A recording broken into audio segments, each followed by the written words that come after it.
Rulăm boilesuri din ce găsim prin dulap. O rețetă simplă și eficientă, din ingrediente ieftine, 100% natural. Componenta lichidă este secretul care leagă tot mixul și se află la îndemâna oricui. Am testat această rețetă în 2 partide, ambele cu rezultate pozitive.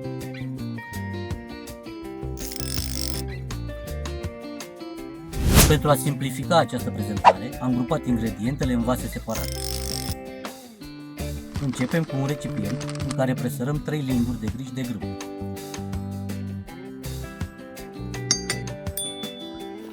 Într-un alt vas, punem 2 linguri de mălai, peste care presărăm 2 măsuri de lapte praf.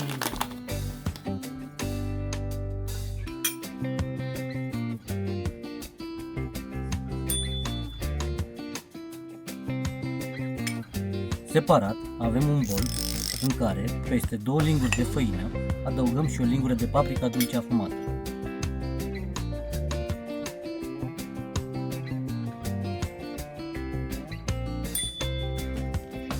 Într-un alt bol, vom pune 2 linguri de usturoi granulat, o jumătate de lingură de sare, precum și un pliculeț de zahăr vaniliat.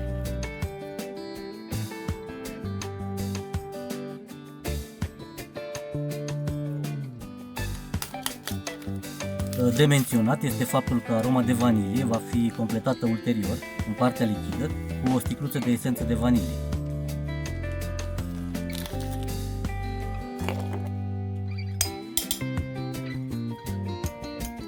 Adăugăm și jumătate de lingură de piper măcinat, o lingură de boia dulce din Ardei, în cazul meu norocos făcută în casă.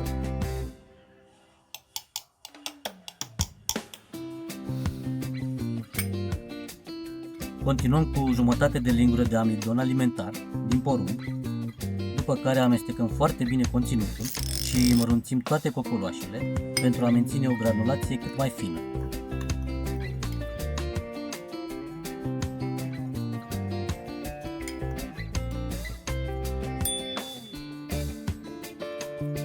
Separat, mixăm conținutul unui ou.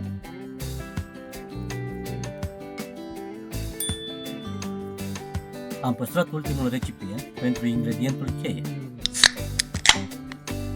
Liantul perfect pentru toate componentele enumerate mai sus constă în zeama de ulei dintr-o conservă de pește. Avem astfel o variantă lichidă pentru făina de pește, care prezintă aromă, miros, emană și norișor de atracție în apă și compensează prin prospețime.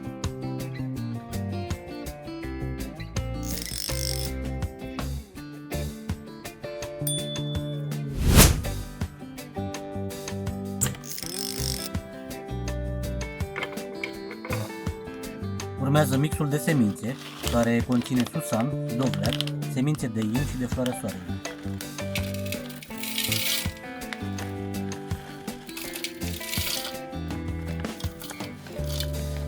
Peste cele 4 tipuri de semințe, adăugăm și 2 linguri de tărâță de grâu.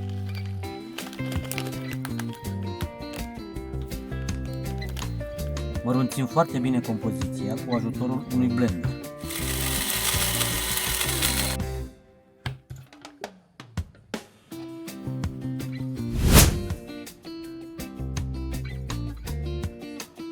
Turnăm toate ingredientele solide din boluri într-o tăviță.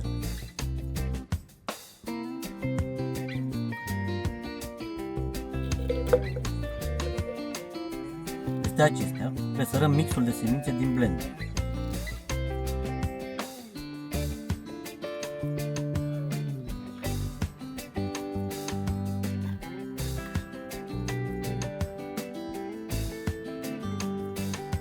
Adăugăm componenta lichidă, oul, o sticluță de 25 de ml de esență de vanilie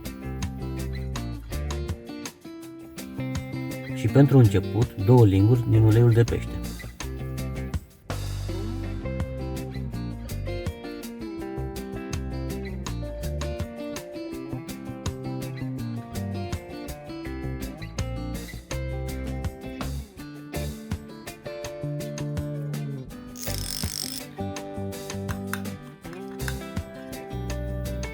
Amestecăm și frământăm compoziția până când se formează un aluat elastic.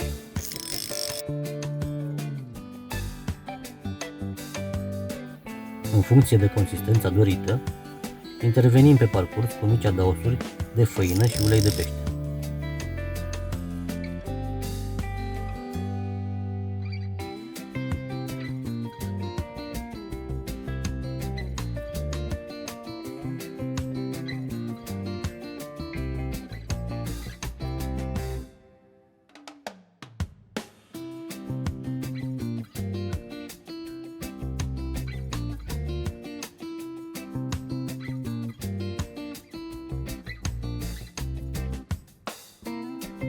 Pentru nuanțare și aromă, am adăugat 2 extra măsuri de paprika dulce afumată.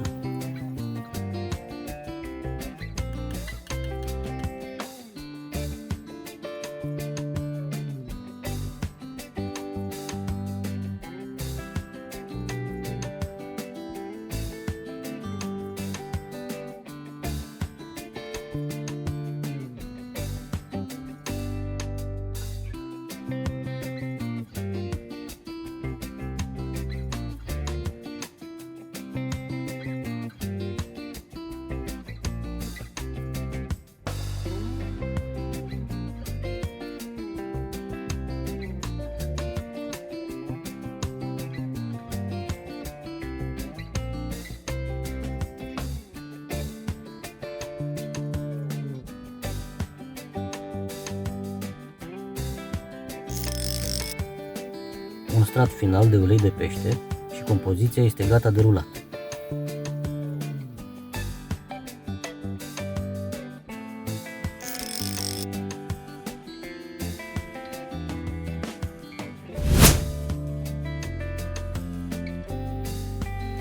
Cantitatea de aluat rezultată este de aproximativ jumătate de kilogram.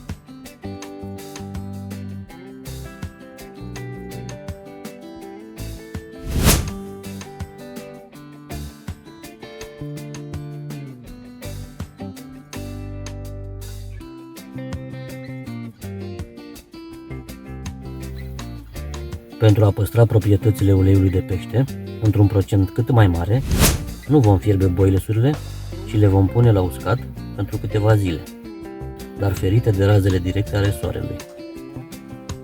Atașarea la târlic decurge natural. Atât la contactul cu croșeta, cât și la introducerea pe firul de păr, observăm că bila nu se crapă.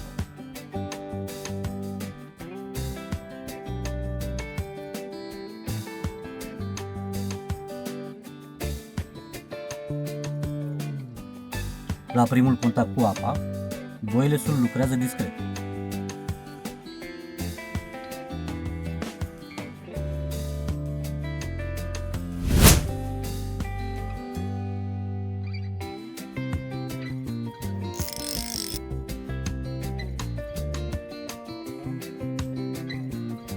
După aproximativ 4 ore, timp în care emite constant semnale prin descompunerea de particule, observăm faptul că bila nu se dezintegrează complet.